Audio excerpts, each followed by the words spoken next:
I got an inquiry in my email box about a couple weeks ago, and those of you that know me know I always answer my inquiries. It may take me a long time. I'm a turtle, but I'll get to it. I'll definitely get to it. And for whoever asked this question, I can't even remember who it was. I'm sure you're probably watching this video right now, but this one is for you. What is the difference between spirit and soul? What is spirit and what is soul? And what are their differences and similarities? That was the question. Now, to understand, let me start with spirit. To understand spirit, you must go to the definition of the word. And those of you that know me know when I go into words, I break down their historical meanings.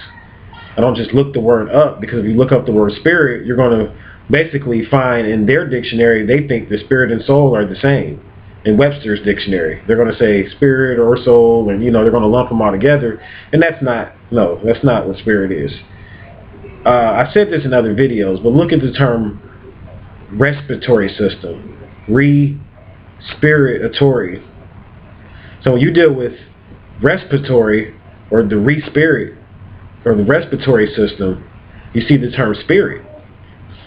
So, and when you go into the history of the term spirit and you look it up, the term spirit means breath.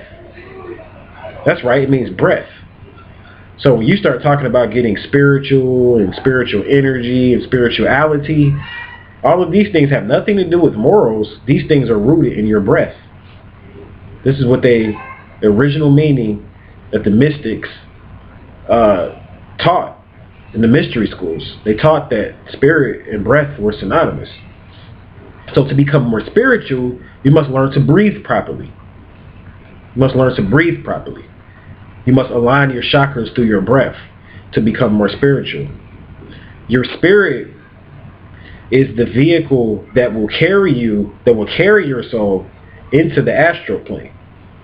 Your spirit, or your shell, your spirit is a body that will eventually transpire for those of you that make the ascension and go past a certain realm and you go into high up into the astral realm. Those of you that basically don't come back to this realm, or those of you that aren't going to come back to this realm, you won't come back because of your spirit, because this means that you worked on your spirituality enough to carry your soul to the higher dimensions and the higher planes. So when you deal with breath, or the science of breath and breathing and meditating, you are working on your spirit and your spirituality. When you partake in certain breath rituals and breathing rituals, and those of you that do the third eye meditations know exactly what I'm talking about. When you take part in some of those breathing rituals that I teach you, you are learning how to tap into your spirituality. When you partake in proper sex, you are partaking in cultivating your spirituality, because sex is all about breath. That's what people are doing in sex. Mostly it's all about your breath. If you want to be a good sex partner, male or female, master your breath, and you will become a good sex partner, because sex is rooted in spirituality, which is rooted in breath and breathing. When you become one with somebody in the sexual act based on breathing. When you're not breathing together in a sexuality act, you're basically fucking. That's what you're doing, you're fucking. And that's okay, but that's not what I'm talking about as far as making love. You can't even begin to make love unless you reach a certain spiritual plane. So you could easily say, we're going to make love, but in reality you guys are fucking, or just penetrate, or you're penetrating her and she's just basically doing, like, just getting your penis wet. You know what I'm saying? And I'm just being blunt here. We're all adults hopefully watching this, and those that aren't, you shouldn't be watching this, because there is a disclaimer on here. So that's what's going on or whatever. So when you start talking about spirituality, is rooted in breath and energy work, and our energy work goes back to breath. Chanting, those of you that do rituals and you deal with chanting, this again goes back to breath. You wouldn't be able to chant unless you were able to breathe properly. Music, those of you that play instruments, those of you that sing, these things help you with your spirituality, but they're rooted in breath. So to understand what soul is basically do, re, mi, fa, sol is the sun. Soul means sun in Spanish. Your soul is a sun. You have a sun inside of your chest. That is your soul. It's a sun there. That's why you are hot. That's why you have a temperature of 98 degrees.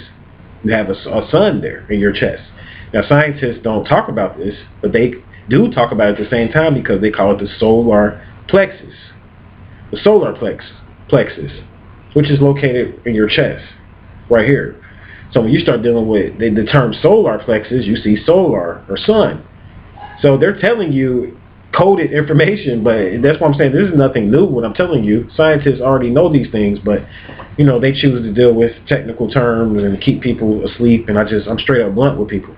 So you have a sun inside of your chest, and that's what your soul is. Your spirit carries your soul to the higher realms. When you go into the astral plane, that's what your spirit is for.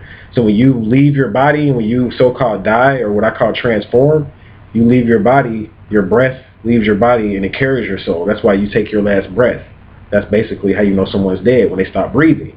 That's how you know that spirit and breath are synonymous, because that means the spirit has left that person because they aren't breathing anymore. And based on your chi and the energy that you built up for yourself, your spirit will carry your son to the higher planes. And those that aren't too spiritual, your soul won't be carried to higher planes. Your soul or your son is basically responsible for cultivating your character and your ego here in this life. So your ego, your soul basically takes memory. It takes memories with it based upon your ego, which is the persona that you played in this life. Your ego is your persona. And I'll do a video on ego, but just to kind of touch on it here in relationship to the soul thing, your ego is your persona or your person or the mask that you wear. It's not you, but it's the role that you play on it. So it's very much real. And I don't deal with, I did rituals to kill my ego, but that's based on the persona that I had to play here in this life, which was the reason why I had to kill my ego.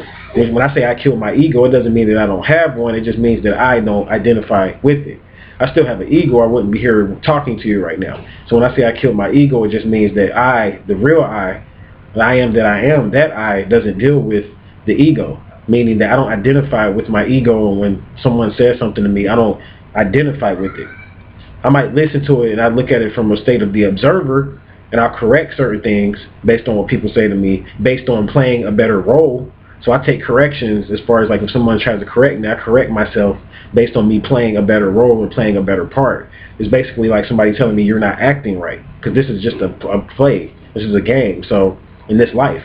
So basically when people have problems with you and they correct you, that's just them saying you're not acting right for this certain situation. So you can either correct yourself and correct it by changing not really changing yourself, but correcting your character or your ego. Or if you just don't want to change your ego, you can always just quit with that person, just go move on to somebody else, or move on with another group or whatever if they don't like the way you're acting. That's basically simple.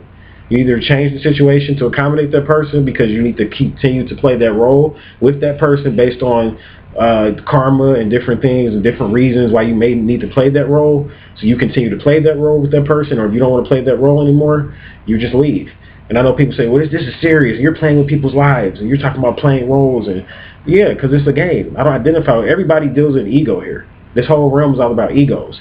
So everybody's playing a game to get what they want to get on different levels. Everybody's doing it. Everybody's doing it. Your wife, your husband, your children, everybody's playing roles to get what they want to get and to keep themselves out of trouble. That's at the end of the day, that's what they're doing. So what I'm saying is that I use my ego to play a great role here in this life, but that's where it stops at for me. You know what I'm saying? I'm not an egomaniac. So when I say I've killed my ego, that means I stopped identifying with it. I detached the I from my ego. So the ego is in this state and the I is right here, separate. I've separated the two. That's what I mean by I killed my ego. So I would never identify with it. And, I stand by that. So when you deal with the soul, basically the ego is within the soul. And when the soul leaves the body, it takes the memories of the ego with it. Now, it doesn't take the negative memories. Like when you go to the next plane, the soul is not going to remember the negative things. It'll only remember the positive things. So if you didn't do a lot of positivity, you're probably not going to remember hardly anything. The only things you'll remember is mainly positive things. So what I mean by that is that the negative things basically cycle back around as past life karma, like in the next life. Like when you're in that world, in the astral plane, the soul is not going to remember the so-called bad things that it did, like I cheated on that woman and things like that. It's not going to, even though, there's no good and bad, but I'm saying the things that you might identify with as being bad, the soul is not going to remember that. But that doesn't mean it beat it. the soul beat it. It just means that when the soul comes back, it's going to experience those things through karma in the next life. But in the astral plane, it's not going to remember anything. It's not going to come back into your memory until you're faced with the karma of it. Those of you that have past life karma situations know exactly what I'm talking about. You may meet someone that you got into a relationship with them, and it was hell. It was hell. And it was basically past life karma. You may even remember the past life that you shared with them based on the things that you're experiencing with them now. But had you not had those negative, bad, horrible experiences, you would not have remembered those things.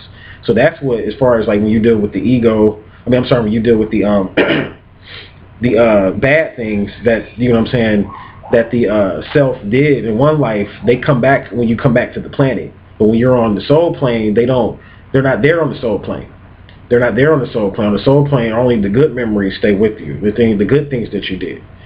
So that's basically how it works or whatever. So when you come back, that's why, like they say, that people forget good and remember evil, because when you come back, you don't remember the good things that you did, because they come back as gifts that you just automatically have, and you just look at it like you're a special person, but really these gifts that you had were based on the good things that you did. So say you came out and you're gifted in playing the piano, they'll call you a genius and praise you and worship you in the world, but really in truth, basically that was just something good that you mastered, or a good gift that you, and a quality that you mastered, and an attribute that you perfected in another life. But you don't remember that in this life. So it's like you really don't remember things once you reincarnate back, unless you are a master and you know how to take memories to the other side, and then basically take those memories and come back with those same memories. And that comes from having an open third eye in this life, and basically collecting spiritual data in this life so that you can take it with you. So that helps you to understand what the soul is. The soul is memory in essence. That's basically what it is. It's memory. And the spirit carries those memories to a certain pocket in the universe, and in certain dimensions when you so-called die or transform. So that's the difference. The spirit is the breath of your spirituality and basically your work, you know what I'm saying, as far as your chi and your energy that you've developed in this life. And the soul is the essence of you, the memories, past life memories and current life memories, and everything basically encapsulated into one sun. And this is your soul. So everything, all the egos that you've played, and all the egos that you've experienced in different lives are all locked into this one soul. So I hope that helps. For more enlightening information, visit my website, 13signsastrology.com. And until we meet again, I'll leave you in peace.